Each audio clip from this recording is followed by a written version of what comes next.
Сайн байцгаана уу? Та бүхэндээ өглөө, өдөр, орой бүх цаг үеийн мэндийг хүргэе. Та бүхэндээ 8 сарын шинэ буужаа бичлэгтэйгээр уулзаж байна. Сүүлийн үед Bullet Journal нь маш олон хүний анхаарлыг татаад маш гайхалтайгаар тэмдэглэлийн дэвтрийг яаж хөтлөх вэ гэсэн ийм Bullet Journal хэм маяг гарсан байгаа. За би өнөөдөр тэгээд Eagle-ийн дэвтрийг ашиглаад өөрийнхөө бас Bullet Journal-ыг хийсэн байгаа. Тэгээд дараах бичлэгийг хамтдаа үзье. Сайн байцгаана уу? За ингээд та бүхэндээ 8 сарын шинэ буужаа бичлэг хүргэж байна. За хамгийн түрүүнд болохоор энэ бичлэгээрээ та бүхэндээ юуг дамжуулах гэж байна гэхээр бүгдөө тэмдэглэлийн дэвтрийг анх хэрхэн яаж хөтлөх вэ гэдгийг би энэ бичлэгээрээ та бүхэндээ хуваалцах болно. Миний нэрийг Мишель гэдэг ч би Азуул гэдэг нэрэнд их дуртай. Энэ болохоор яг цаанаа нэг амар өөр утгатай. За хамгийн түрүүнд тэмдэглэлийн дэвтрийг нээгээд хамгийн түрүүнд future log гэж гаргадаг. Энэ нь болохоор ирээдүйд болох боломжтой төлөвлөгдсөн ажиллагааг хийхэд хэрэглэгдэнэ. За бүгдээрийн дэвтэр дээр хамгийн түрүүнд 8 дугаар сарыг хийх учраас ирээдүйд ямар сар байх вэ гэдгийг бол бүгдээрээ мэдж байгаа. Энэ ямар вэ гэхээр 9, 10, 11 миний хамгийн дуртай сар болох 12 сарыг багтаасан байна. За хамгийн түрүүнд September буюу 9 дугаар сарын future log хийж ийн, дараа нь October, November, December гэж хийж байгаа. За тэр хажууд нь байгаа дөрвөлжинд юу бичигдэх вэ гэхээр тухайн сарын календарыг зурх байгаа. Тэгээд календартаа яг ямар бодит төлөвлөгдсөн өдөр байна гэдгийг тодруулагчаар тодруулаад хажууд талд бичиж байгаа. За тэгээд одоо яг ингээ харж байхад жоохон муу газарсан байж магадгүй намайг уучлаарай. За тэгээд яг October буюу 10 дугаар сарын календарт жоохон алдаа гаргасан. Үнийг та нар засаад аваарай. За би сүүлийн үед яг каллиграф буюу юм өргөлт даралттай бичлэгийг аюу их сурж байгаа. Тийм болохоор дөнгөж сурч эхэлж байгаа учраас энэ дээр сүүдрийг нь буруу талд нь тавьсан байх магадлал ажиглагдаж магадгүй.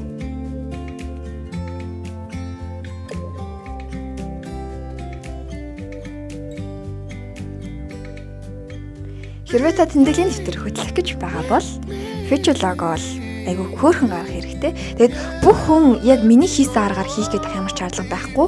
Future log яаж хиймээр вэ? Бүх аргаар нэгээр бол Instagram, YouTube, Facebook маш олон группүүд дээр future log ер нь тэмдэглэлийн дэвтэр буюу Bullet Journal-ыг яаж хөтлөх нь бол маш олон аргаар ажиглагддаг шүү. За ингээд бүгдөө 8 дугаар сарынхаа cover page руу орж ийн. 8 дугаар сар гэдэг ер нь бол хүнд яаж санагддаг гэдгийг бол дүрслэхийг хичээсэн байгаа. Үүнд миний 8 дугаар сар гэх юм бол би 8 дугаар сарда зундаа хийж амжаагүй жимс түүх ажлыг бол хийж байгаа. Тийм болохоор жимс түүгээд би яг одоогийн яг энэ зурж байгаа ийм гоё аягтай жимстэй смутиг бол өөрийн гараар хиймээр санагдсан. Тийм болохоор энэ зураг зурсан байгаа. За би бас өөрийнхөө Bullet Journal-ийн санааг юу нь хаанаас авдаг вэ гэхээр YouTube-ээс нэлийн авдаг. Гадаад сайтууд болон гадаад чаналууд амар олон Bullet Journal-аар дагнасан бичлэгүүдийг бол хүргэдэг. За энийг болохоор би Amanda Rachel гэдэг Bullet Journal хөтэлдэг хүний 8 сарын төлөвлөгөөнөөс санаа авч хийсэн байгаа. Яа, тэр аяыг харахад үнэхээр уумаар санагдаж байгаа. Би 8 сард өөрийнхөө бүр ингээд амар гоё жимснүүд түгээд яг тэрийг гоё смути болгоод дуун. Би ч гэдэг та нарт сторигоор хүргэнэ. Миний сторитой. Миний сториг үзээрэй.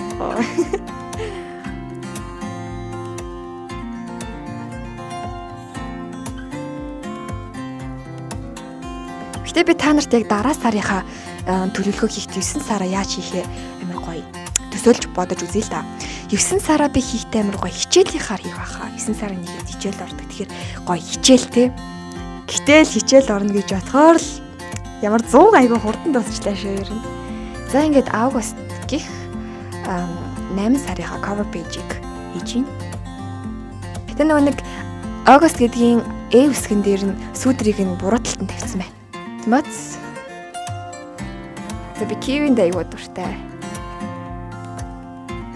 Гэтэ заяа кивигээр дээр смути хийх гэжсэн чинь миксерсэн чи киви амар гашуунт толчтой юм л шүү дээ.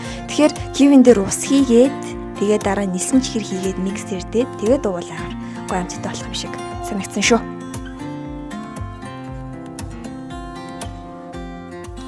Тэгэд манайхаа би яг эхний cover page хийхдээ айгүй олон зураг зураад цаашаага зургнууд бол нартай авсан байл шүү. За тэр дээгүүр харагдаж байгаа стикернүүдийг би бол доор комент хэсэгт мэдээллийг нь оруулах болно. Та нар энэ видеог харсны дараа мэдээллүүдийг надаас комментаар аваарай.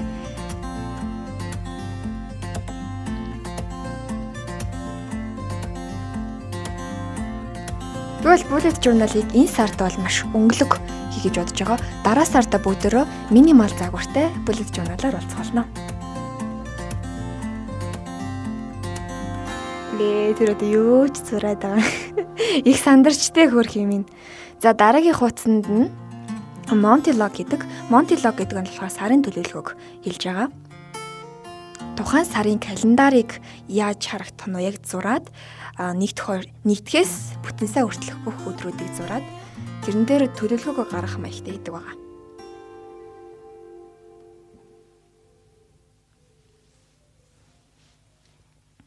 Би бол Montilog гэдэг амар гоё битсэн байхгүй юу?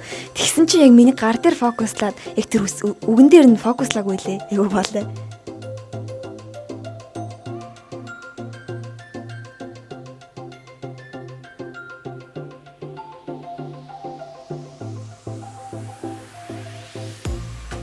За та бүхэнд bullet journal-ийн ингээд сурал видеог бол яг сар болгон хүргэнэ гэж бодож байгаа.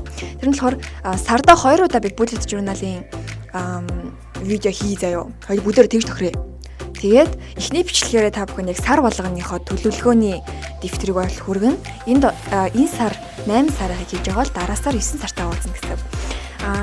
Тэгвэл 8 сараас 9 сарыг хоорондох голын 8 сарын 15 өдөр та бүхэн яг тухайн бичлэг эсвэл каллиграфаар яаж бичих вэ ч юм уу, эсвэл олон баннерсыг яаж олон янзаар бичих үү гэдгийг хөгжтэй маягаар бүгдөө харж үзнэ. За тэгээ Montilog дээр болохоор жимснүүдэд зурах гэсэн чинь манай зураглаач яаруулаад тэгээд би жимснүүдээ айгу цөөхөн зурцсан байгаа. Тэгээд дараа нь болохоор гэртээ очиж аваад бүх жимснүүдээ нөхөө зурцсан байгаа шүү. За би тэгээд доор холбогдох мэдээллүүдийг бүгдөөрингийн доор комент хэсэгт линкээр оруулсан байх болно. Бүгдөө комент хэсгийг миний оруулсан линкүүдийг хараарай. За ингээд дараагийн хуудсыг нэх юм бол habit tracker буюу зуршил хэмжигч байгаа. Ер нь бол хүн болгонд зуршил хийж байдаг шүү дээ. Тэгэхээр миний яг зуршилынхоо яг 9 зуршил бол энэ сард төлөвлөгдсөн байгаа. Тэгэхээр надад энэ сар яг энэ зуршлуудыг хийж үзээд дараа сард миний аль нь үр өгөөчтэй байна гэдгийг нь хараад дараа сарынхаа зуршлуудыг солилцож болно, солихгүйч болно. Та нарын зуршил юу вэ? Та нар habit tracker хийхдээ ер нь ямар зуршлуудыг авч үздэг гэдэг бүгдөө доор комент хэсэгт уулзах болно.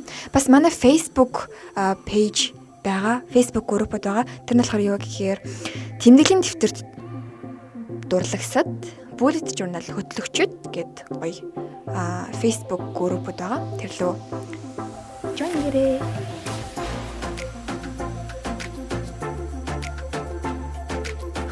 Би нэр подкаст хийж ядж байгаа. Миний хоол ямар байсан гэхгүй. За бүгдээ доор комент хэсэгт хариулаарай. За тэгээд миний хамгийн ихний habit ном унших, дасгал хийх, project хөтлөх гэсэн дараалал юм бол явагдчих. Тэр тавьсан байгаа бүрэн кинод нь бүгдөө энэ сарын өдрийн энэ бүрэн кинод байгаа. Тэгэхээр яа гэвэл би яг тэр өдөр ном уншсан уу гэдэг уншаагүй бол би тэрийг бодохгүй, уншсан бол бодно. Гэтэ үнэн ч байгаараа заяа. Зарим хүмүүс нь хийгээж бодсон бай тийм. Гэтэ би өөрөө хийжсэн л та. Гэтэ тэрийгээс үлдээ би надад ямар ч үр өгөөжгүй юм байна гэдгийг ойлгоод дараа нь бол шудраг хэрэгэлдэг болсон. Бага шүү. Манайхан. За би анхныхаа бичлэг дээр ийм хоолойтой ярьж байгаа ч гэсэн дараагийн бичлэгүүд дээр амар гоё задгаараад гоё явнаа манайхаа.